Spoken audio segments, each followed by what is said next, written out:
सत श्री अकाल। मैं हाँ जसवीर ते टीवी पंजाब दे खबरां दे इस बुलेटिन च तुहाडा स्वागत है। सब तो पहला एक नज़र पाउने आ अज दियां खास खबरां ते। अरविंद केजरीवाल दा पंजाब दे व्यापारियों लई ऐलान, 1 अप्रैल तो इंस्पैक्टरी राज होवेगा खत्म। कोई भी व्यापारियों तो जो टैक्स मंगण नहीं आवेगा। भ्रष्टाचार ते भ्रष्ट नेतावां तो पंजाब नूं मिलेगी मुक्ति। राजा वड़िंग ने केजरीवाल ते लगाए पंजाब के ट्रांसपोर्ट माफिया नाल मिली भुगत के इल्जाम। राजा वड़िंग ने कहा, पिछले 22 दिनों तो तुसीं मिलण दा समा तक नहीं दे रहे, पंजाब तो इन्नी नफरत क्यों। सुप्रीम कोर्ट के निर्देश तो बाद गाजीपुर ते टीकरी बॉर्डर तो पुलिस रोकां हटणियां शुरू। राकेश टिकैत ने कहा कि हुण संसद जाके वेचांगे अपनियां फसलां। प्रधानमंत्री ने कहा सी किते भी जाके वेच सकदे हो अपनी फसल। धोखाधड़ी के मामले च कसूता फसिया अकाली दल। साबका मुख्यमंत्री प्रकाश सिंह बादल नूं हुशियारपुर कोर्ट च पेश होने लई सम्मन। पार्टी ते लटकी मानता रद्द होने की तलवार। ਅਤੇ कांग्रेस ने जगदीश टाइटलर नूं मुड़ दिता मान सत्कार। टाइटलर नूं स्पैशल इनवाइटी मैंबर बनाया गया। मनजिंदर सिंह सिरसा ने कहा, कांग्रेस ने सिखां दे जख्मां ते छिड़किया लूण। ते हुण खबरां दा विस्तार। अपने 2 दिना दौरे के आखिरी दिन अज दिल्ली के मुख्यमंत्री अरविंद केजरीवाल ने बठिंडा विखे व्यापारियों नाल मुलाकात की ते उन्हां दीयां मुश्किलां सुणीआं। केजरीवाल का कहना सी कि इन्हां मुश्किलां दे हल चोण मैनीफेस्टो च शामिल किए जाणगे। उन्हां व्यापारियों नूं भरोसा दिता कि सूबे की आम आदमी पार्टी की सरकार बनन तो बाद इंस्पैक्टरी राज खत्म होवेगा। कोई भी व्यापारियों तो जो टैक्स मंगण नहीं आवेगा। केजरीवाल ने कहा कि 1 अप्रैल तो बाद व्यापारियों की सुरक्षा की जिम्मेवारी साडी होवेगी। असी पंजाब अंदर ईमानदार सरकार लियावांगे। अज तक किसी ने राजनीति अंदर ईमानदारी की गल नहीं की। असी भ्रष्टाचार ते भ्रष्ट नेतावां तो पंजाब नूं मुक्ति दिवावांगे। बीते दिन तो आम आदमी पार्टी के कौमी कन्वीनर और दिल्ली के मुख्यमंत्री अरविंद केजरीवाल पंजाब की 2 दिना फेरी ते ने। अज अरविंद केजरीवाल वालों बठिंडा विखे व्यापारियों नाल मुलाकात की गई। इस मौके केजरीवाल ने संबोधन करदिआं कहा कि जदों चोणां आउंदियां ने तां सियासी पार्टियां नूं लोकां दी याद आउंदी है। वो कमरे विच बैठ के मैनीफेस्टो तैयार करते हैं। उन्हां कहा कि जदों तक आम लोकां नूं मिल के उन्हां दीयां समस्यावां बारे नहीं जान लैंदे उदों तक असीं मैनीफेस्टो नहीं बना सकते।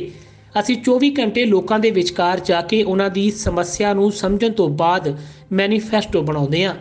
उन्हां कहा कि छोटे व्यापारी साडी अर्थ व्यवस्था दी रीढ़ दी हड्डी है। मैं आप भी 1 साल तो करियाने की दुकान चलाई है, इसलिए मैं चंगी तरह जानदा कि सब तो ज़्यादा परेशानी छोटे व्यापारियों नूं हुंदी है। सारे इंस्पैक्टर छोटे व्यापारियों नूं तंग करते हैं। हुण दिवाली आ गई है और इंस्पैक्टर दिवाली लैण पुज्जणगे। दिल्ली विच इंस्पैक्टरां ने दिवाली लैणी बंद कर दी है। दिल्ली विच इंस्पैक्टर राज खत्म हो गया। साडी 49 दिन की सरकार ने 32 अफसरां नूं जेल भेजिया सी। असीं किसी नूं जो टैक्स लगा के डराया नहीं, बल्कि लोगों का दिल जित्या। आम आदमी पार्टी की नकल करना सौखा है पर अमल करना मुश्किल। पंजाब की तरक्की के 2 पहिए, एक किसान ते मजदूर और दूजा व्यापारी ने। इन्हां दोवां नूं मिल के चलना पैना है। इस मौके उन्हां 2 ऐलान किए। उन्हां कहा कि 1 अप्रैल तो बाद व्यापारियों की सुरक्षा की जिम्मेवारी साडी होवेगी। असीं पंजाब अंदर ईमानदार सरकार लियावांगे अते अज तक किसी ने राजनीति अंदर ईमानदारी की गल नहीं की। असी भ्रष्टाचार अते भ्रष्ट नेतावां तो पंजाब नूं मुक्ति दिवावांगे। मैंने अक्सर देखा इस किस्म की मीटिंग में बड़ी बड़ी इंडस्ट्री और बड़ी बड़ी उसकी तो बात होती है व्यापार की, छोटे व्यापारियों की कोई नहीं बात करता। और छोटे व्यापारी हमारी अर्थव्यवस्था की रीढ़ की हड्डी हैं। छोटा व्यापारी रीढ़ की हड्डी है। मेरे को याद है 8वीं क्लास मैंने गांव से की थी, सिवानी गांव से। 1 साल के लिए मेरे पिताजी की नौकरी चली गई थी तो हम गांव चले गए थे। 1 साल तक मैं भी किराने की दुकान पे बैठा था। उन्होंने कहा जी दिवाली आ गई और अब सारे इंस्पेक्टर अपनी दिवाली लेने पहुंच जाते हैं। ये दिल्ली में भी होता था। तो हमने लिखित आदेश पारित कर दिया कि कोई भी डिपार्टमेंट का कोई भी अधिकारी किसी भी दुकान पे दिवाली के टाइम पे नहीं जाएगा। लेकिन ऑर्डर कौन मानता? ऑर्डर तो कोई मानता नहीं है। आप जितने मर्जी ऑर्डर पास कर दो, इंस्पेक्टर को दुकान में जाने से कौन रोक सकता है? तो उसी ऑर्डर में हमने लिखा कि अगर कोई आपके यहां अधिकारी या कोई इंस्पेक्टर आ जाए तो ये व्हाट्सएप नंबर है, दूर से उसकी फोटो खींच के इस पे व्हाट्सएप कर देना। भाई साहब, उसके बाद इंस्पेक्टरों ने दिवाली लेना बंद कर दिया। फिर दिवाली जनता की होती थी, इंस्पेक्टर अपने घर पे दिवाली मनाता था, जनता अपने घर पे दिवाली मनाती थी। जब दिल्ली में नई नई हमारी सरकार बनी, 49 दिन की सरकार, आप में से पता नहीं कितने लोगों को जाने का मौका मिला उस टाइम दिल्ली। भाई साहब, दिल्ली के अंदर रिश्वत कम नहीं हुई थी, बंद हो गई थी रिश्वतखोरी। 1 अप्रैल के बाद आप तरक्की की अभी प्लानिंग कर लो सारी, कि 1 अप्रैल के बाद क्या करना है, सारे जने बैठ के प्लानिंग कर लो, बड़े बड़े प्लान बनाओ, हमें तरक्की चाहिए। अब किसी व्यापारी को तंग नहीं किया जाएगा। जितना ये लूट खसौट है ये बंद करेंगे, अपराधियों से सुरक्षा देंगे। तो पहली चीज, हर व्यापारी को सुरक्षा देंगे। दूसरी चीज, जैसे दिल्ली में किया, पंजाब के अंदर भी हम आपको एक ईमानदार सरकार देंगे। पार्टी ने मैनिफेस्टो बनाया, 13 पॉइंट लिखे हैं, उन्हें पता ही नहीं जनता को चाहिए क्या। हम भी बना सकते थे, हम भी बैठ जाते कमरे के अंदर और बना लेते, अपने 4-5 एमएलए को बिठा लेते, हम बैठ जाते और बना लेते। जब तक हम आपके बीच में आके आपसे समस्याओं के बारे में नहीं, और केवल समस्या नहीं, अपने को पंजाब को एक अलग लेवल पे ले जाना है, विकास के अलग लेवल पे ले जाना है अपने को। ਅਰਵਿੰਦ ਕੇਜਰੀਵਾਲ ਦਾ ਕਹਿਣਾ ਸੀ ਕਿ ਆਮ ਆਦਮੀ ਪਾਰਟੀ ਦੀ ਨਕਲ ਕਰਨਾ ਸੌਖਾ ਹੈ ਪਰ ਅਮਲ ਕਰਨਾ ਮੁਸ਼ਕਿਲ। ਉਹਨਾਂ ਕਿਹਾ ਕਿ ਮੈਂ ਤੁਹਾਡੇ ਕੋਲੋਂ ਇੱਕ ਮੌਕਾ ਮੰਗ ਰਿਹਾ, ਪਰ 5 ਸਾਲ ਬਾਅਦ ਤੁਸੀਂ ਸਾਡੇ ਮੁਰੀਦ ਹੋ ਜਾਵੋਗੇ। ਦਿੱਲੀ ਦੇ ਮੁੱਖ ਮੰਤਰੀ ਤੇ ਆਮ ਆਦਮੀ ਪਾਰਟੀ ਦੇ ਸੁਪਰੀਮੋ ਅਰਵਿੰਦ ਕੇਜਰੀਵਾਲ ਨੇ ਅੱਜ ਬਠਿੰਡਾ ਵਿਖੇ ਵਪਾਰੀਆਂ ਨਾਲ ਮੁਲਾਕਾਤ ਕੀਤੀ ਤੇ ਉਹਨਾਂ ਦੀਆਂ ਮੁਸ਼ਕਲਾਂ ਸੁਣੀਆਂ। ਇਸ ਤੋਂ ਪਹਿਲਾਂ ਪੰਜਾਬ ਵਿਧਾਨ ਸਭਾ 'ਚ ਵਿਰੋਧੀ ਧਿਰ ਦੇ ਆਗੂ ਹਰਪਾਲ ਸਿੰਘ ਚੀਮਾ ਦਾ ਕਹਿਣਾ ਸੀ ਕਿ ਅਰਵਿੰਦ ਕੇਜਰੀਵਾਲ ਵੱਲੋਂ ਪੰਜਾਬ ਦੇ ਹਰ ਵਰਗ ਨਾਲ ਸਿੱਧੀ ਗੱਲ ਕੀਤੀ ਜਾ ਰਹੀ ਹੈ ਤਾਂ ਕਿ ਉਹਨਾਂ ਦੀਆਂ ਮੁਸ਼ਕਲਾਂ ਸੁਣ ਕੇ ਉਹਨਾਂ ਦੇ ਹੱਲ ਆਪਣੇ ਚੋਣ ਮੈਨੀਫੈਸਟੋ 'ਚ शामिल किए जा सकन। चीमा मुताबक आम आदमी पार्टी की सरकार आउण ते पंजाब तो बाहर गई सारी इंडस्ट्री वापस लियांदी जाएगी, बंद किए गए पावर प्लांट चलाए जाएंगे और लोगों को सस्ते भाव बिजली दी जाएगी। उत्थे ही पार्टी की सीनियर लीडर बीबी बलजिंदर कौर का कहना सी कि इस बार दीयां चोणां मुख मंत्री का चेहरा पहला ऐलान करके लड़ियां जाणगियां। पत्रकारों नाल गलबात दौरान उन्होंने कहा कि पार्टी को मुख मंत्री का चेहरा ऐलानण की अजे कोई काल नहीं है, क्योंकि अजे तक अकाली दल ते कांग्रेस ने भी अपने मुख मंत्री अहुदे के उम्मीदवार बारे कोई फैसला नहीं किया।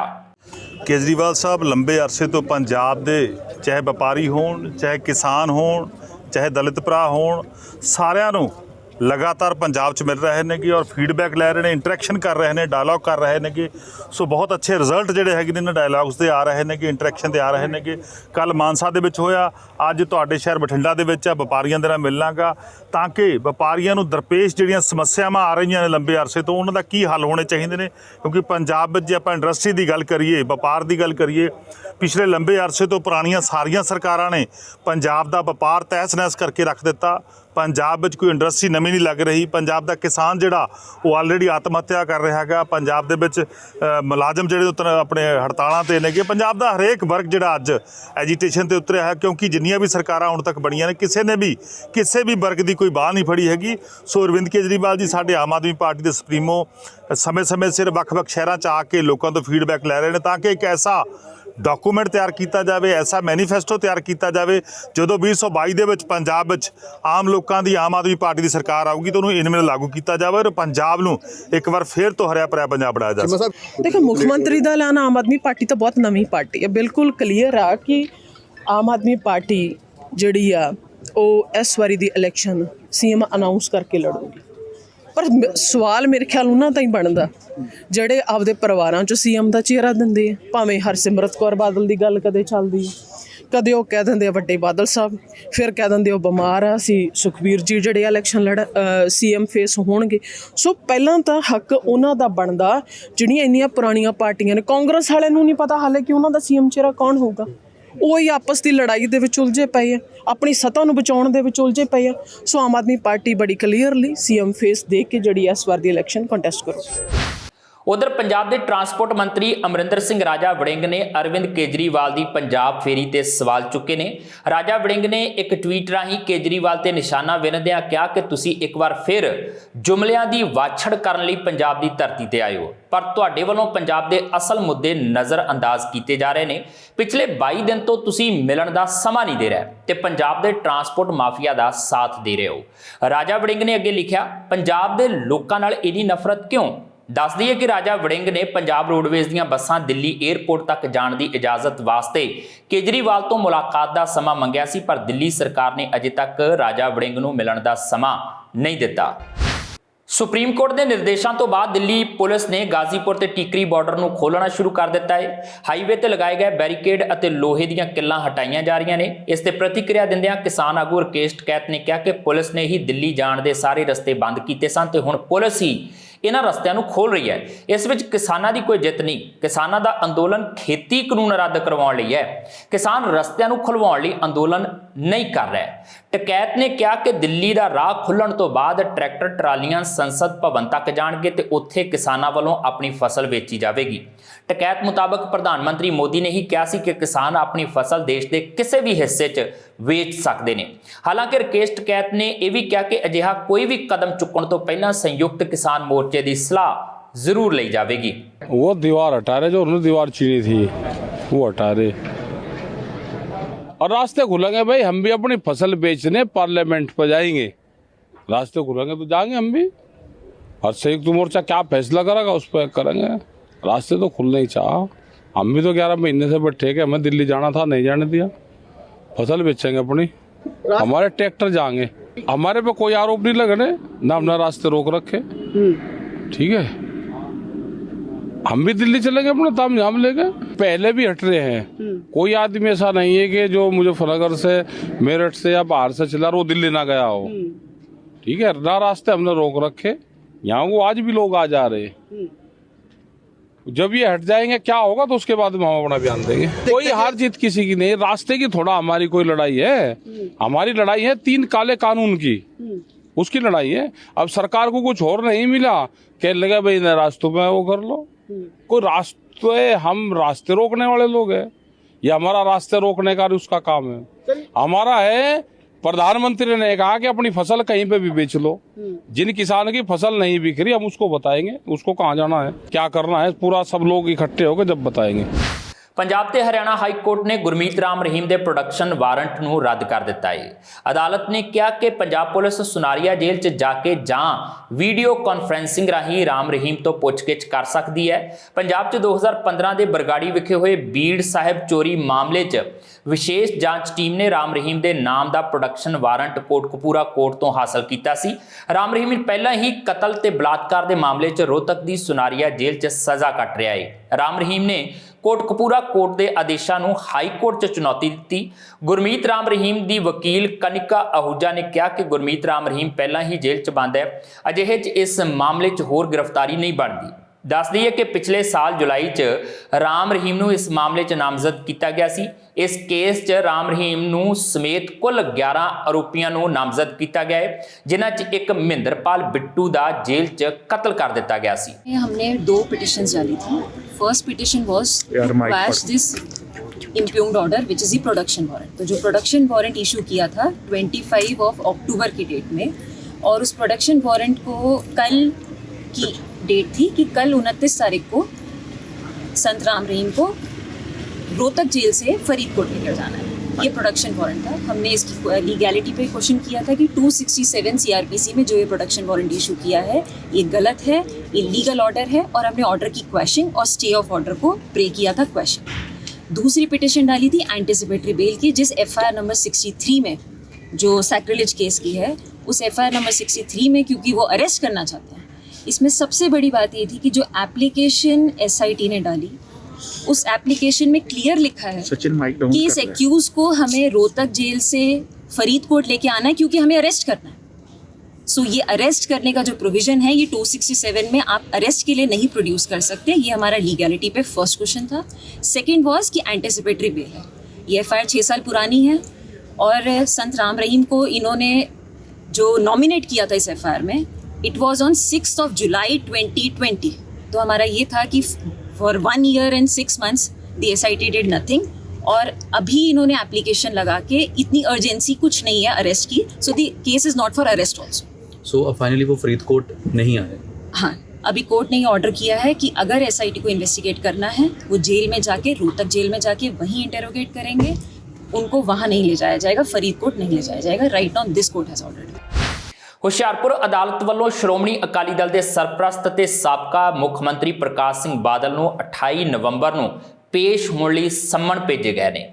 ਧੋਖਾਧੜੀ ਦੇ ਇਸ ਮਾਮਲੇ 'ਚ ਪਹਿਲਾਂ ਅਕਾਲੀ ਦਲ ਦੇ ਪ੍ਰਧਾਨ ਸੁਖਬੀਰ ਬਾਦਲ ਤੇ ਜਨਰਲ ਸਕੱਤਰ ਡਾਕਟਰ ਦਲਜੀਤ ਸਿੰਘ ਚੀਮਾ ਅਦਾਲਤ 'ਚ ਪੇਸ਼ ਹੋ ਚੁੱਕੇ ਨੇ ਅਤੇ ਅਦਾਲਤ ਨੇ ਉਹਨਾਂ ਨੂੰ 1 ਲੱਖ ਰੁਪਏ ਦੇ ਜ਼ਮਾਨਤੀ ਵਾਰੰਟ ਭਰਨ ਮਗਰੋਂ ਜ਼ਮਾਨਤ ਦੇ ਦਿੱਤੀ ਸੀ। ਦੱਸ ਦਈਏ ਕਿ ਸੋਸ਼ਲਿਸਟ ਪਾਰਟੀ ਦੇ ਆਗੂ ਬਲਵੰਤ ਸਿੰਘ ਖੇੜਾ ਨੇ ਅਕਾਲੀ ਆਗੂਆਂ ਖਿਲਾਫ ਸ਼ਿਕਾਇਤ ਦਿੱਤੀ ਸੀ। ਬਲਵੰਤ ਸਿੰਘ ਖੇੜਾ ਨੇ ਅਕਾਲੀ ਆਗੂਆਂ ਤੇ ਦੋਹਰਾ ਪਾਰਟੀ ਸੰਵਿਧਾਨ ਰੱਖਣ ਦਾ ਦੋਸ਼ ਲਗਾਉਂਦਿਆਂ ਹੇਰਾਫੇਰੀ ਦਾ ਕੇਸ ਦਾਇਰ ਕੀਤਾ ਸੀ।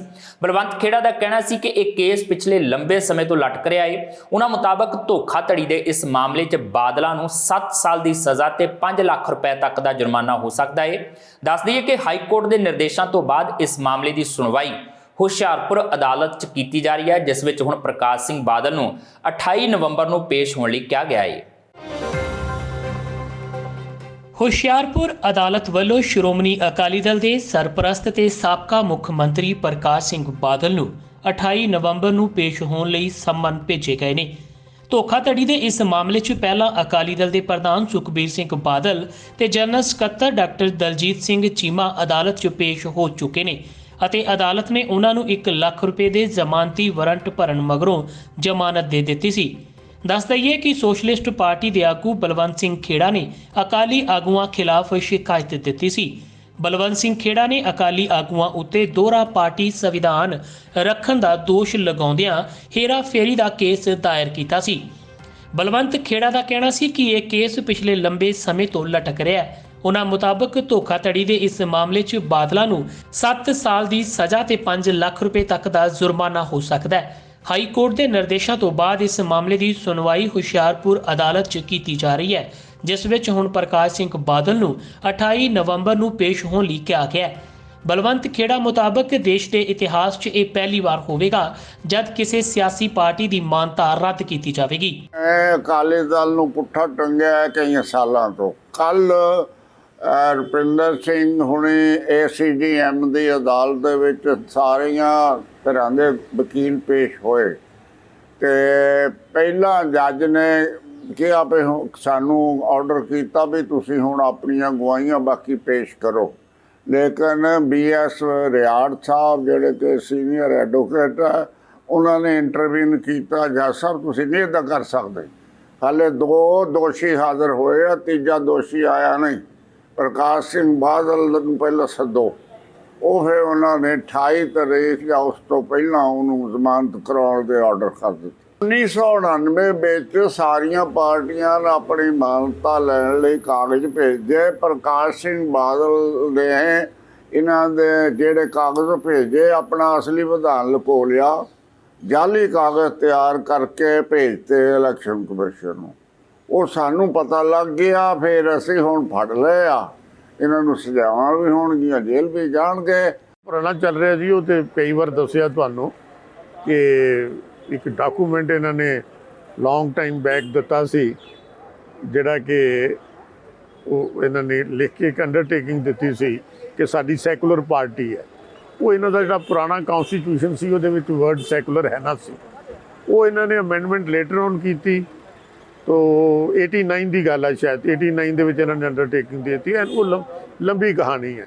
ਹੁਣ ਤਾਂ ਸਿਰਫ ਇੰਨਾ ਹੈ ਕਿ ਉਹਦੇ 'ਚ ਅਸੀਂ ਐਵੀਡੈਂਸ ਕਾਫੀ ਦਿੱਤੀ, ਇਹਨਾਂ ਦੀ ਸਮਨਿੰਗ ਹੋ ਗਈ। ਸਮਨਿੰਗ ਤੋਂ ਬਾਅਦ ਇਹ ਹਾਈ ਕੋਰਟ ਚਲੇ ਗਏ, ਚੈਲੰਜ ਕਰਤਾ ਸਮਨਿੰਗ ਆਰਡਰ। ਹਾਈ ਕੋਰਟ ਨੇ ਜਿਹੜਾ ਮੈਜਿਸਟਰੇਟ ਦਾ ਆਰਡਰ ਸੀ ਉਹਦੇ 'ਤੇ ਮੋਹਰ ਲਾਤੀ ਕਿ ਉਹ ਲੀਗਲ ਹੈ। ਤੋ ਉਹਦੇ ਵਿੱਚ 2 ਮੁਲਜ਼ਮ ਜਿਹੜੇ ਨੇ ਸਰਦਾਰ ਸੁਖਬੀਰ ਸਿੰਘ ਬਾਦਲ ਤੇ ਦਲਜੀਤ ਸਿੰਘ ਚੀਮਾ, ਉਹ ਪੇਸ਼ ਹੋਏ ਨੇ, ਜ਼ਮਾਨਤ ਕਰਾਈ ਹੈ। ਤੇ ਕੱਲ ਕੇਸ ਲੱਗਾ ਸੀ ਫॉर ਫਾਈਲ ਨਵੀਂ ਆਈ, ਹਾਈ ਕੋਰਟ ਤੋਂ ਦੁਬਾਰਾ ਹੋ ਕੇ ਫਾਈਲ ਆਈ। ਤੇ ਜੱਜ ਸਾਹਿਬ ਨੇ ਦੇਖਿਆ ਕਿ ਸਰਦਾਰ ਪ੍ਰਕਾਸ਼ ਸਿੰਘ ਬਾਦਲ ਹਲੇ ਪੇਸ਼ ਨਹੀਂ ਹੋਏ, ਤੇ ਹੁਣ ਉਹਨਾਂ ਦੇ ਸਮਨ ਜਾਰੀ ਕੀਤੇ ਨੇ ਨੈਕਸਟ ਡੇਟ ਵਾਸਤੇ ਵੀ ਉਹ ਆ ਕੋਰਟ 'ਚ ਹਾਜ਼ਰ ਹੋਣ ਤੇ ਆਪਣੀ ਜ਼ਮਾਨਤ ਕਰਾਉਣ। ਕੀ ਡੇਟ ਕੀ ਉਹ 28/11 ਪਈ ਹੈ ਜੀ, ਨੈਕਸਟ ਡੇਟ। ਹਾਂਜੀ, ਦੱਸ ਦਈਏ ਕਿ ਜੇਕਰ ਅਦਾਲਤ ਦਾ ਫੈਸਲਾ ਅਕਾਲੀ ਲੀਡਰਾਂ ਦੇ ਖਿਲਾਫ ਆਉਂਦਾ ਹੈ ਤਾਂ ਨਾ ਸਿਰਫ ਉਹਨਾਂ ਨੂੰ ਸਜ਼ਾ ਹੋਵੇਗੀ, ਸਗੋਂ ਪਾਰਟੀ ਦੀ ਮਾਨਤਾ ਰੱਦ ਹੋ ਸਕਦੀ ਹੈ। ਉਂਝ ਅਕਾਲੀ ਆਗੂਆਂ ਦੇ ਕੋਲ ਸੁਪਰੀਮ ਕੋਰਟ ਤੱਕ ਪਹੁੰਚ ਕਰਨ ਦਾ ਅਧਿਕਾਰ ਬਰਕਰਾਰ ਰਹੇਗਾ। ਕਾਂਗਰਸ ਨੇ ਸਿੱਖ ਕੌਮ ਦੇ ਕਾਤਲ ਜਗਦੀਸ਼ ਟਾਈਟਲਰ ਨੂੰ ਸਪੈਸ਼ਲ ਇਨਵਾਈਟੀ ਮੈਂਬਰ ਬਣਾ ਕੇ ਪੀੜਿਤ ਸਿੱਖ ਪਰਿਵਾਰਾਂ ਦੇ ਜ਼ਖਮਾਂ ਤੇ ਲੂਣ ਛਿੜਕਿਆ ਹੈ। ਇਹ ਕਹਿਣਾ ਹੈ ਮਨਜਿੰਦਰ ਸਿੰਘ ਸਿਰਸਾ ਦਾ, ਜੋ ਜਗਦੀਸ਼ ਟਾਈਟਲਰ ਨੂੰ ਕਾਂਗਰਸ 'ਚ ਮਾਣ ਸਤਿਕਾਰ ਦੇਣ ਤੇ ਆਪਣਾ ਪ੍ਰਤੀਕਰਮ ਦੇ ਰਹੇ ਸਨ। ਸਿਰਸਾ ਨੇ ਕਿਹਾ ਕਿ ਇਹ ਕਿੰਨੀ ਸ਼ਰਮ ਦੀ ਗੱਲ ਹੈ ਕਿ ਕਾਂਗਰਸ ਸਿੱਖਾਂ ਦੇ ਕਾਤਲਾਂ ਨੂੰ ਅਹੁਦਾ ਦੇ ਰਹੀ ਹੈ। ਇਸ ਦੇ ਨਾਲ ਹੀ ਉਹਨਾਂ ਨੇ ਕਿਹਾ ਕਿ ਇਸ ਤੇ ਪੰਜਾਬ ਦੇ ਕਾਂਗਰਸੀ ਫਿਰ ਵੀ ਚੁੱਪ ਨੇ, ਕਿਉਂਕਿ ਉਹਨਾਂ ਨੂੰ ਸਿੱਖ ਕੌਮ ਨਾਲ ਨਹੀਂ ਸਿਰਫ ਆਪਣੀ ਗੱਦੀ ਨਾਲ ਪਿਆਰ ਹੈ। ਇਸ ਮਾਮਲੇ 'ਚ ਆਮ ਆਦਮੀ ਪਾਰਟੀ ਦੇ ਪੰਜਾਬ ਪ੍ਰਧਾਨ ਭਗਵੰਤ ਮਾਨ ਦੀ ਵੀ ਪ੍ਰਤੀਕਿਰਿਆ ਸਾਹਮਣੇ ਆਈ ਹੈ। ਜਗਦੀਸ਼ ਟਾਈਟਲਰ ਜੋ ਕਿ 1984 ਦੇ ਕਾਤਲਾਂ ਦਾ ਸਰਗਣਾ ਹੈ, ਜਿਸ ਨੂੰ CBI ਵੱਲੋਂ ਕਾਂਗਰਸ ਦੇ ਰਾਜ ਅੰਦਰ ਕਲੀਨ ਚਿਟ ਦਵਾ ਦਿੱਤੀ ਗਈ ਸੀ, ਔਰ ਉਸ ਕੇਸ ਨੂੰ ਫਿਰ ਮੈਂ ਵਾਪਸ ਸੁਰਜੀਤ ਕੀਤਾ, ਜੀਵਿਤ ਕੀਤਾ ਦਿੱਲੀ ਕਮੇਟੀ ਵੱਲੋਂ ਇੱਕ ਪਟੀਸ਼ਨ ਪਾ ਕੇ। ਔਰ ਹੁਣ 17 ਨਵੰਬਰ ਉਹਦੇ ਅੰਦਰ ਤਾਰੀਖ ਸੀ ਜਿਸ 'ਚ ਜੱਜ ਸਾਹਿਬ ਨੇ ਕਿਹਾ ਕਿ CBI ਇਹਦੇ ਅੰਦਰ ਸਟੇਟਸ ਰਿਪੋਰਟ ਫਾਈਲ ਕਰੇ। ਇਹ ਸਮਝਦੇ ਹੋਏ ਕਿ CBI ਨੇ ਸਟੇਟਸ ਰਿਪੋਰਟ ਫਾਈਲ ਕਰ ਦੇਣੀ ਹੈ ਔਰ ਉਹਦੇ ਚੱਲਦੇ ਕਮਲਨਾਥ ਦੇ ਨਾਲ ਜਗਦੀਸ਼ ਟਾਈਟਲਰ ਅੰਦਰ ਜਾ ਸਕਦਾ ਹੈ। ਔਰ ਕਾਂਗਰਸ ਨੂੰ ਪਤਾ ਹੈ ਕਿ ਸਾਡੀਆਂ ਮੁਸ਼ਕਲਾਂ ਵਧਣਗੀਆਂ, ਗਾਂਧੀ ਪਰਿਵਾਰ ਦਾ ਨਾਮ ਲਏਗਾ, ਉਹ ਵੀ ਜੇਲ੍ਹ 'ਚ ਜਾਣਗੇ। ਅੱਜ ਇਹ ਗਾਂਧੀ ਪਰਿਵਾਰ ਦੁਬਾਰਾ ਤੋਂ ਜਗਦੀਸ਼ ਟਾਈਟਲਰ ਨਾਲ ਖੜਾ ਹੋ ਗਿਆ ਔਰ ਉਸ ਨੂੰ ਕਾਂਗਰਸ ਦਾ ਇੱਕ ਵੱਡੇ ਲੀਡਰ ਦੇ ਤੌਰ ਤੇ ਪੇਸ਼ ਕੀਤਾ ਜਾ ਰਿਹਾ ਹੈ। ਮੈਨੂੰ ਦੁੱਖ ਤੇ ਅਫਸੋਸ ਇਸ ਗੱਲ ਦਾ ਹੈ ਕਿ ਸਰਦਾਰ ਨਵਜੋਤ ਸਿੰਘ ਸਿੱਧੂ ਵਰਗੇ ਲੋਕ, ਜਿਨ੍ਹਾਂ ਨੇ ਸੋਨੀਆ ਗਾਂਧੀ ਨੂੰ ਚਿੱਠੀ ਲਿਖ ਕੇ ਕਿਹਾ ਸੀ ਕਿ ਚਰਿੱਤਰ ਦਾ ਪਤਨ ਉਦੋਂ ਹੁੰਦਾ ਹੈ ਜਦੋਂ ਇਨਸਾਨ ਸਮਝੌਤੇ ਕਰ ਲੈਂਦਾ ਹੈ। ਸਿੱਧੂ ਸਾਹਿਬ, ਸਮਝੌਤਾ ਤੇ ਇਹ ਆ ਜਦੋਂ 1984 ਦੇ ਕਾਤਲਾਂ ਦੇ ਨੂੰ ਲੈ ਕੇ ਤੁਸੀਂ ਚੁੱਪ ਕਰ ਜਾਓ ਔਰ ਪੀੜਤਾਂ ਦੇ ਨਾਲ ਖੜੇ ਹੋਣ ਦੀ ਬਜਾਏ ਕਾਂਗਰਸ ਦੇ ਕਾਤਲਾਂ ਨਾਲ ਖੜੇ ਹੋ। ਚਰਿੱਤਰ ਦਾ ਪਤਨ ਉਦੋਂ ਹੁੰਦਾ ਹੈ। ਔਰ ਪ੍ਰਿਯੰਕਾ ਗਾਂਧੀ ਜੀ ਨੂੰ ਮੈਂ ਕਹਿਣਾ ਚਾਹੁੰਦਾ, ਜਦੋਂ ਕੁਲਦੀਪ ਸਿੰਘਰ ਦਾ ਮਸਲਾ ਸੀ, ਤੁਸੀਂ ਕਿਹਾ ਸੀਗਾ ਜਦੋਂ ਐਸੇ ਕਾਤਲਾਂ ਨੂੰ ਰਾਜਸੀ ਸੰਰਕਸ਼ਣ ਦਿੱਤਾ ਜਾਂਦਾ ਹੈ ਤੇ ਫਿਰ ਉਹਨਾਂ ਵਿਕਟਿਮਸ ਨੂੰ ਕਦੀ ਇਨਸਾਫ ਨਹੀਂ ਮਿਲਦਾ। ਮੈਂ ਤੁਹਾਨੂੰ ਯਾਦ ਕਰਾਉਣਾ ਚਾਹੁੰਦਾ ਹਾਂ 1984 ਦੇ ਪੀੜਤਾਂ ਨੂੰ ਕਿਉਂ ਇਨਸਾਫ ਨਹੀਂ ਮਿਲਿਆ ਕਿ ਤੁਸੀਂ ਇਹਨਾਂ ਕਾਤਲਾਂ ਨੂੰ ਰਾਜਸੀ ਸੰਰਕਸ਼ਣ ਦਿੱਤਾ ਹੈ। ਪਰ ਅਸੀਂ ਪਿੱਛੇ ਨਹੀਂ ਹਟਾਂਗੇ। ਜਿਸ ਤਰ੍ਹਾਂ ਸੱਜਣ ਕੁਮਾਰ ਨੂੰ ਜੇਲ੍ਹ 'ਚ ਛੱਡ ਕੇ ਆਏ ਆ, ਟਾਈਟਲਰ ਨੂੰ ਵੀ ਦੁਬਾਰਾ ਜੇਲ੍ਹ 'ਚ ਛੱਡ ਕੇ ਆਵਾਂਗੇ ਔਰ ਗਾਂधी परिवार का नाम लेगा और गांधी परिवार को जेल च जाना पड़ेगा। कांग्रेस बार बार ये काम करती है, जो जख्मों पर नमक डालने वाली बात है। बहुत सी भावनाएं बाउंस से जुड़ी हुई है। जगदीश टाइटलर, कमलनाथ वगैरह, उनको बड़े बड़े ओहदे देकर वो फिर किस मुंह से पंजाब में बात करेंगे कि हम पंजाब को ये कर देंगे, वो कर देंगे। तो इससे ये सिद्ध होता है कि उन्होंने 84 के ब्लू स्टार से, ना ही 84 के दंगों से कुछ नहीं सीखा, सिर्फ मुंह जुबानी 2 माफियाँ मांगी हैं। ऐसे नहीं होता। जख्म बहुत गहरे हैं, उन पर मलहम लगाना होगा, ना कि नमक। ਬਹਿਬਲ ਕਲਾਂ ਗੋਲੀकांड ਮਾਮਲੇ ਦੀ ਅੱਜ ਮੁੜ ਤੋਂ ਅਦਾਲਤ 'ਚ ਸੁਣਵਾਈ ਹੋਈ। ਇਸ ਦੌਰਾਨ ਜਿੱਥੇ ਸਰਕਾਰ ਵੱਲੋਂ ਨਿਯੁਕਤ ਪਬਲਿਕ ਪ੍ਰੋਸੀਕਿਊਟਰ RS ਬੈਂਸ ਵੱਲੋਂ ਮਾਮਲੇ ਦੀ ਪੈਰਵਾਈ ਕਰਨ ਉੱਤੇ ਬਹਿਸ ਹੋਈ, ਉੱਥੇ ਹੀ ਬਚਾਅ ਪੱਖ ਦੇ ਵਕੀਲ ਨੇ ਇੱਕ ਹੋਰ ਅਰਜ਼ੀ ਅਦਾਲਤ 'ਚ ਦਾਖਲ ਕੀਤੀ। ਬਚਾਅ ਪੱਖ ਦੇ ਵਕੀਲ ਦਾ ਕਹਿਣਾ ਸੀ ਕਿ ਘਟਨਾ ਸਮੇਂ ਜ਼ਖਮੀ ਹੋਏ ਪੁਲਿਸ ਮੁਲਾਜ਼ਮਾਂ ਅਤੇ ਪਬਲਿਕ ਪ੍ਰਾਪਰਟੀ ਨੂੰ ਹੋਏ ਨੁਕਸਾਨ ਬਾਰੇ SIT ਨੇ ਆਪਣੀ ਰਿਪੋਰਟ 'ਚ ਕੋਈ ਜ਼ਿਕਰ ਨਹੀਂ ਕੀਤਾ। ਉਹਨਾਂ ਸਿੱਟ ਵੱਲੋਂ ਜਾਂਚ ਦੌਰਾਨ ਕੀਤੀਆਂ ਕਈ ਹੋਰ ਗਲਤੀਆਂ ਵੀ ਅਦਾਲਤ ਅੱਗੇ ਰੱਖੀਆਂ। ਦੱਸਦੀ ਹੈ ਕਿ ਅੱਜ ਦੀ ਇਸ ਕਾਰਵਾਈ ਦੌਰਾਨ ਆਰੋਪੀ ਵੀ ਅਦਾਲਤ 'ਚ ਹਾਜ਼ਰ ਹੈ। ਉਹਦੇ ਵਿੱਚ ਜਿਹੜੀ ਅਸੀਂ ਚੈਲੰਜ ਕੀਤਾ ਸੀ ਵੀ ਜਿਹੜੇ ਬੈਂਸ ਸਾਹਿਬ ਹੈ ਉਹ ਨਹੀਂ ਉਹ ਸਪੈਸ਼ਲ ਪਬਲਿਕ ਪ੍ਰੋਸੀਕਿਊਟਰ ਪੇਸ਼ ਹੋ ਸਕਦੇ ਹੈ। ਉਸ 'ਤੇ ਮਾਣਯੋਗ ਅਦਾਲਤ ਨੇ ਸਾਡੀ ਬਹਿਸ ਸੁਣ ਲਈ ਹੈ ਅਤੇ ਬੈਂਸ ਸਾਹਿਬ ਦੀ ਬਹਿਸ ਸੁਣ ਲਈ ਹੈ। ਅਤੇ ਬਹਿਸ ਸੁਣਨ ਤੋਂ ਬਾਅਦ ਕੁਛ ਡਾਕੂਮੈਂਟ ਜਿਹੜੇ ਸੀਗੇ ਅਸੀਂ ਨਾਲ ਪਲੇਸ ਕੀਤੇ ਸੀ ਫਾਈਲ ਦੇ ਉੱਪਰ, ਸਾਨੂੰ ਉਹਨਾਂ ਨੇ ਹਦਾਇਤ ਕੀਤੀ ਵੀ ਬੈਂਸ ਸਾਹਿਬ ਨੂੰ ਸਪਲਾਈ ਕਰੋ ਅਤੇ ਅਸੀਂ ਬੈਂਸ ਸਾਹਿਬ ਨੂੰ ਸਪਲਾਈ ਕਰ ਦਿੱਤੇ ਹੈ ਅਤੇ ਉਹ ਹੁਣ ਉਹਨਾਂ ਨੇ ਦੁਪਹਿਰੋਂ ਬਾਅਦ ਰੱਖੀ ਹੈ ਡੇਟ ਵਾਸਤੇ ਅਤੇ ਹੋ ਸਕਦਾ ਵੀ ਅਡਜਰਨ ਕਰਨ ਕੇਸ ਦੇ ਆਰਡਰ ਵਾਸਤੇ ਜੱਜ ਹੋਰ ਐਪਲੀਕੇਸ਼ਨ ਹਾਂ ਇੱਕ ਹੋਰ ਐਪਲੀਕੇਸ਼ਨ ਵੀ ਅਸੀਂ ਦਿੱਤੀ ਹੈ। ਉਹ ਇਹ ਦਿੱਤੀ ਹੈ ਵੀ ਜਦੋਂ ਵਾਕਿਆ ਹੋਇਆ 14/10 ਨੂੰ ਉੱਥੇ ਇਹ ਬਹਿਬਲ ਕਲਾਂ ਅਤੇ ਉੱਥੇ ਪ੍ਰੋਪਰਟੀ ਜਿਹੜੀ ਹੈ ਬੜੀ ਡੈਮੇਜ ਹੋਈ, ਬੱਸਾਂ ਡੈਮੇਜ ਹੋਈਆਂ, ਵਹੀਕਲ ਡੈਮੇਜ ਹੋਏ, ਪਬਲਿਕ ਪ੍ਰੋਪਰਟੀ ਡੈਮੇਜ ਹੋਈ ਔਰ ਈਵਨ ਪੁਲਿਸ ਵਾਲੇ ਜਿਹੜੇ ਹੈ ਪੁਲਿਸ ਵਾਲਿਆਂ ਦੇ ਬਹੁਤ ਸੱਟਾਂ ਲੱਗੀਆਂ। ਜਿਹੜਾ ਉਹ ਪੱਖ ਹੈ ਉਹ ਇਨਵੈਸਟੀਗੇਸ਼ਨ ਜਿਹੜੀ ਸਿੱਟ ਬੈਠੀ ਹੈ ਸਿੱਟ ਨੇ ਉਹ ਪੱਖ ਦੇਖਿਆ ਹੀ ਨਹੀਂ ਅੱਜ ਤੱਕ। ਉਹ ਅੱਜ ਤੱਕ ਉਹਦੀ ਡਸਟ ਪੈ ਰਹੀ ਉੱਤੇ ਉਹ ਪੱਖ ਨੂੰ ਬਿਲਕੁਲ ਨਹੀਂ ਵਾਚ ਕੀਤਾ ਗਿਆ ਉਹਨੂੰ। ਅਤੇ ਅਸੀਂ ਉਹ ਇੱਕ ਐਪਲੀਕੇਸ਼ਨ ਦਿੱਤੀ ਹੈ ਵੀ ਜਿਹੜਾ ਉਹ ਵਾਕਿਆ ਹੈ ਜਿਹੜੀਆਂ ਕਿ ਪੁਲਿਸ ਦੇ ਸੱਟਾਂ ਲੱਗੀਆਂ ਪੁਲਿਸ ਮੁਲਾਜ਼ਮਾਂ ਦੇ ਔਰ ਬੱਸਾਂ ਡੈਮੇਜ ਹੋਈਆਂ, ਵਹੀਕਲ ਡੈਮੇਜ ਹੋਏ, ਸਾਰੀ ਪ੍ਰੋਪਰਟੀ ਡੈਮੇਜ ਹੋਈ, ਆਗਜਣੀ ਕੀਤੀ ਗਈ ਹੈ ਵੀ ਜਿਹੜਾ ਉਹ ਪੱਖ ਵੀ ਹੈ ਉਹ ਵੀ ਫਰਦਰ ਇਨਵੈਸਟੀਗੇਸ਼ਨ ਹੀ ਕੋਰਟ ਕੋਲ ਮੰਗ ਕੀਤੀ ਵੀ ਫਰਦਰ ਇਨਵੈਸਟੀਗੇਸ਼ਨ ਕਰਾਈ ਜਾਵੇ ਅਤੇ ਉਹਦੀ ਜੋ ਵੀ ਰਿਪੋਰਟ ਬਣਦੀ ਹੈ ਸਿੱਟ ਵੱਲੋਂ ਜਾਂ ਇਨਵੈਸਟੀਗੇਸ਼ਨ ਏਜੰਸੀ ਵੱਲੋਂ ਕੋਰਟ ਜਿਹੜੀ ਹੈ ਫਾਈਲ ਕੀਤੀ ਜਾਵੇ ਅਤੇ ਉਹਦੀ ਕਾਪੀ ਅਸੀਂ ਮਿਸਟਰ ਬੈਂਸ ਨੂੰ ਸਪਲਾਈ ਕਰ ਦਿੱਤੀ ਹੈ ਅਤੇ ਮਿਸਟਰ ਬੈਂਸ ਜਿਹੜਾ ਹੈ ਉੱਤੇ ਹੁਣ ਉਹਦਾ ਰਿਪਲਾਈ ਦੇਣਗੇ ਤੇ ਆਪਣੀਆਂ ਡਾਇਰੈਕਸ਼ਨ ਸੀਕ ਕਰਨਗੇ ਉਹਨਾਂ ਤੋਂ ਕੋਈ ਵੀ ਜੇ ਕੋਈ ਹੈ ਸਿੱਟ ਵੱਲੋਂ ਵੀ ਕੀ ਇਹਦੀ ਪ੍ਰੋਗਰੈਸ ਚੱਲ ਰਹੀ ਹੈ। ਸਰ ਕਿਹੜੇ ਹਾਜ਼ਰ ਹੋਏ ਅੱਜ ਇੱਥੇ? ਅੱਜ ਸਰ ਬਿਕਰਮਜੀਤ ਜੀ ਹਾਜ਼ਰ ਹੋਏ ਆ ਤੇ ਪਰਮਰਾਜ ਜੀ ਹਾਜ਼ਰ ਹੋਏ ਆ ਤੇ ਉਹ ਸਵੇਰੇ ਚਲੇ ਗਏ, ਉਹਨਾਂ ਦੀ ਕੋਈ ਡੈਥ ਹੋ ਗਈ ਸੀ। ਤੇ ਚਰਨਜੀਤ ਜੀ ਹੋਏ ਹੈਗੇ ਆ ਤੇ ਪੰਕਜ ਬੰਸਲ ਹੈ, ਉਹਨਾਂ ਦੀ ਕੋਈ ਬਿਮਾਰ ਸੀ ਇਸ ਕਰਕੇ ਨਹੀਂ ਆ ਸਕੇ। ਬਾਕੀ ਸਾਰੇ ਦੋਸ਼ੀ ਜਿਹੜੇ ਹੈ ਕੋਰਟ 'ਚ ਪੇਸ਼ ਹੋਏ। ਅਕਾਲੀ ਦਲ ਦੇ ਪ੍ਰਧਾਨ ਸੁਖਬੀਰ ਸਿੰਘ ਬਾਦਲ ਦੀ ਅਗਵਾਈ ਹੇਠ ਅਟਾਰੀ ਬਾਰਡਰ ਤੋਂ ਗੋਲਡਨ ਗੇਟ ਅੰਮ੍ਰਿਤਸਰ ਤੱਕ ਅੱਜ ਰੋਡ ਸ਼ੋਅ ਕੱਢਿਆ ਗਿਆ। BSF ਦੇ ਵਧੇ ਅਧਿਕਾਰ ਖੇਤਰ ਨੂੰ ਲੈ ਕੇ ਕੱਢੇ ਗਏ ਇਸ ਮਾਰਚ 'ਚ ਅਕਾਲੀ ਲੀਡਰਾਂ ਦੇ ਨਾਲ ਹੀ ਵੱਡੀ ਗਿਣਤੀ 'ਚ ਪਾਰਟੀ ਵਰਕਰ ਵੀ ਸ਼ਾਮਲ ਹੋਏ। ਸੁਖਬੀਰ ਬਾਦਲ ਦਾ ਕਹਿਣਾ ਸੀ ਕਿ ਚੰਨੀ ਸਰਕਾਰ ਦੀ ਸਿਫਾਰਿਸ਼ ਤੇ ਕੈਪਟਨ ਦੀ ਸਾਜ਼ਿਸ਼ ਨਾਲ ਕੇਂਦਰ ਨੇ ਪੰਜਾਬ ਦੇ ਹੱਕਾਂ ਤੇ ਡਾਕਾ ਮਾਰਿਆ ਹੈ। ਇਹ ਸੂਬੇ ਦੇ ਸੰਵਿਧਾਨਕ ਹੱਕਾਂ ਦਾ ਘਾਣ ਹੈ। ਪੰਜਾਬੀ ਇਸ ਨੂੰ ਕਦੀ ਵੀ ਬਰਦਾਸ਼ਤ ਨਹੀਂ ਕਰਨਗੇ। ਸੁਖਬੀਰ ਬਾਦਲ ਮੁਤਾਬਕ ਜਦੋਂ ਤੱਕ ਪੰਜਾਬ ਸਰਹੱਦ ਤੇ BSF ਦਾ ਪੁਰਾਣਾ ਸਟੇਟਸ ਬਹਾਲ ਨਹੀਂ ਕੀਤਾ ਜਾਂਦਾ, ਉਹਨਾਂ ਵੱਲੋਂ ਇਹ ਸੰਘਰਸ਼ ਜਾਰੀ ਰੱਖਿਆ ਜਾਵੇਗਾ। ਸ਼੍ਰੋਮਣੀ ਅਕਾਲੀ ਦਲ ਨੇ ਵਾਘਾ ਬਾਰਡਰ ਤੋਂ ਲੈ ਕੇ ਗੋਲਡਨ ਗੇਟ ਜਿਹੜਾ ਆਪਣਾ ਹੈਗਾ ਗੋਲਡਨ ਗੇਟ ਅੰਮ੍ਰਿਤਸਰ ਤੱਕ ਅੱਜ ਪ੍ਰੋਟੈਸਟ ਮਾਰਚ ਕੀਤਾ।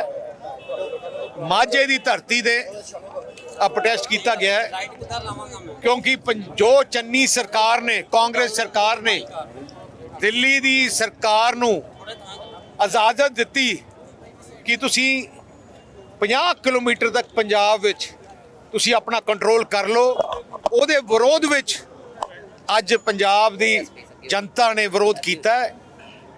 ਆ ਇੱਕ ਫੈਡਰਲ ਢਾਂਚੇ ਦਾ ਸਿੱਧਾ ਹਮਲਾ BJP ਸਰਕਾਰ ਨੇ ਕੀਤਾ ਹੈ। ਪਰ ਦੁੱਖ ਇਸ ਗੱਲ ਦਾ ਹੈ ਕਿ ਹਮਲਾ ਕਰਾਉਣ ਵਾਲੇ ਪੰਜਾਬ ਦਾ ਮੁੱਖ ਮੰਤਰੀ ਚੰਨੀ ਤੇ ਉਹਦੀ ਕੈਬਨਿਟ ਹੈ, ਜਿਨ੍ਹਾਂ ਨੇ ਮਨਜ਼ੂਰੀ ਦਿੱਤੀ। ਕਾਂਗਰਸ ਦੀ ਸਰਕਾਰ ਦੀ ਮਨਜ਼ੂਰੀ ਤੋਂ ਬਗੈਰ ਆ ਬਿਲਕੁਲ ਨਹੀਂ ਹੋ ਸਕਦਾ। ਹੁਣ ਮੈਂ ਚੰਨੀ ਸਾਹਿਬ ਨੂੰ ਬੇਨਤੀ ਕਰਦਾ, ਹੁਣ ਡਰਾਮੇ ਕਰਨੇ ਛੱਡ ਦਿਓ। ਜੇ ਤੁਸੀਂ ਨਹੀਂ ਚਾਹੁੰਦੇ, ਜੇ ਥੋੜੀ ਸੱਚੀ ਸੋਚ ਨਹੀਂ ਚਾਹੁੰਦੇ, ਪੰਜਾਬ ਕੈਬਨਿਟ ਵਿੱਚ ਲਿਆ ਕੇ ਫੈਸਲਾ ਕਰੋ, ਐਗਜ਼ੈਕਟਿਵ ਫੈਸਲਾ ਕਰੋ ਕਿ ਆਪਣੇ ਪੰਜਾਬ ਪੁਲਿਸ ਨੂੰ ਆਰਡਰ ਦਿਓ ਐਗਜ਼ੈਕਟਿਵ ਫੈਸਲੇ ਰਾਹੀਂ ਕਿ ਉਹ 50 ਕਿਲੋਮੀਟਰ ਤੱਕ ਜੁਰਿਡਿਕਸ਼ਨ ਕੱਲੀ ਪੰਜਾਬ ਪੁਲਿਸ ਦੀ ਰਹੂਗੀ, ਹੋਰ ਕਿਸੇ ਨੂੰ ਇੰਟਰਫੇਰੈਂਸ ਨਹੀਂ ਹੋਣ ਦੇਣਗੇ। ਜੇ ਉਹਨਾਂ ਨੂੰ ਹਿੰਮਤ ਹੈ ਤੇ ਐਗਜ਼ੈਕਟਿਵ ਆਰਡਰ ਕਰਨ। ਇਹ ਸਨ ਹੁਣ ਤੱਕ ਦੀਆਂ ਖਬਰਾਂ ਤੇ ਜਾਂਦੇ ਜਾਂਦੇ ਇੱਕ ਵਾਰ ਫਿਰ ਨਜ਼ਰ ਪਾਉਂਦੇ ਹਾਂ ਮੁੱਖ ਖਬਰਾਂ ਤੇ। ਅਰਵਿੰਦ ਕੇਜਰੀਵਾਲ ਦਾ ਪੰਜਾਬ ਦੇ ਵਪਾਰੀਆਂ ਲਈ ਐਲਾਨ, 1 ਅਪ੍ਰੈਲ ਤੋਂ ਇੰਸਪੈਕਟਰੀ ਰਾਜ ਹੋਵੇਗਾ ਖਤਮ। ਕੋਈ ਵੀ ਵਪਾਰੀਆਂ ਤੋਂ ਜੋ ਟੈਕਸ ਮੰਗਣ ਨਹੀਂ ਆਵੇਗਾ। ਭ੍ਰਸ਼ਟਾਚਾਰ ਤੇ ਭ੍ਰਸ਼ਟ ਨੇਤਾਵਾਂ ਤੋਂ ਪੰਜਾਬ ਨੂੰ ਮਿਲੇਗੀ ਮੁਕਤੀ। ਰਾਜਾ ਵੜਿੰਗ ਨੇ ਕੇਜਰੀਵਾਲ ਤੇ ਲਗਾਏ ਪੰਜਾਬ ਦੇ ਟਰਾਂਸਪੋਰਟ ਮਾਫੀਆ ਨਾਲ ਮਿਲੀ ਭੁਗਤ ਦੇ ਇਲਜ਼ਾਮ। ਰਾਜਾ ਵੜਿੰਗ ਨੇ ਕਿਹਾ, ਪਿਛਲੇ 22 ਦਿਨਾਂ ਤੋਂ ਤੁਸੀਂ ਮਿਲਣ ਦਾ ਸਮਾਂ ਤੱਕ ਨਹੀਂ ਦੇ ਰਹੇ, ਪੰਜਾਬ ਤੋਂ ਇੰਨੀ ਨਫ਼ਰਤ ਕਿਉਂ? ਸੁਪਰੀਮ ਕੋਰਟ ਦੇ ਨਿਰਦੇਸ਼ ਤੋਂ ਬਾਅਦ ਗਾਜ਼ੀਪੁਰ ਤੇ ਟੀਕਰੀ ਬਾਰਡਰ ਤੋਂ ਪੁਲਿਸ ਰੋਕਾਂ ਹਟਣੀਆਂ ਸ਼ੁਰੂ। ਰਕੇਸ਼ ਟਕੈਤ ਨੇ ਕਿਹਾ ਕਿ ਹੁਣ ਸੰਸਦ ਜਾ ਕੇ ਵੇਚਾਂਗੇ ਆਪਣੀਆਂ ਫਸਲਾਂ। ਪ੍ਰਧਾਨ ਮੰਤਰੀ ਨੇ ਕਿਹਾ ਸੀ ਕਿਤੇ ਵੀ ਜਾ ਕੇ ਵੇਚ ਸਕਦੇ ਹੋ ਆਪਣੀ ਫਸਲ। ਧੋਖਾਧੜੀ ਦੇ ਮਾਮਲੇ 'ਚ ਕਸੂਤਾ ਫਸਿਆ ਅਕਾਲੀ ਦਲ। ਸਾਬਕਾ ਮੁੱਖ ਮੰਤਰੀ ਪ੍ਰਕਾਸ਼ ਸਿੰਘ ਬਾਦਲ ਨੂੰ ਹੁਸ਼ਿਆਰਪੁਰ ਕੋਰਟ 'ਚ ਪੇਸ਼ ਹੋਣ ਲਈ ਸੰਮਣ। ਪਾਰਟੀ ਤੇ ਲਟਕੀ ਮਾਨਤਾ ਰੱਦ ਹੋਣ ਦੀ ਤਲਵਾਰ। ਅਤੇ ਕਾਂਗਰਸ ਨੇ ਜਗਦੀਸ਼ ਟਾਈਟਲਰ ਨੂੰ ਮੁੜ ਦਿੱਤਾ ਮਾਣ ਸਤਿਕਾਰ। ਟਾਈਟਲਰ ਨੂੰ ਸਪੈਸ਼ਲ ਇਨਵਾਈਟੀ ਮੈਂਬਰ ਬਣਾਇਆ ਗਿਆ। ਮਨਜਿੰਦਰ ਸਿੰਘ ਸਿਰਸਾ ਨੇ ਕਿਹਾ, ਕਾਂਗਰਸ ਨੇ ਸਿੱਖਾਂ ਦੇ ਜ਼ਖਮਾਂ ਤੇ ਛਿੜਕਿਆ ਲੂਣ। ਇਸ ਦੇ ਨਾਲ ਹੀ ਆਪਣੇ ਜਸਵੀਰ ਨੂੰ ਦਿਓ ਇਜਾਜ਼ਤ। ਸਿਹਤਮੰਦ ਰਹੋ, ਸੁਰੱਖਿਅਤ ਰਹੋ ਤੇ ਦੇਖਦੇ ਰਹੋ TV ਪੰਜਾਬ।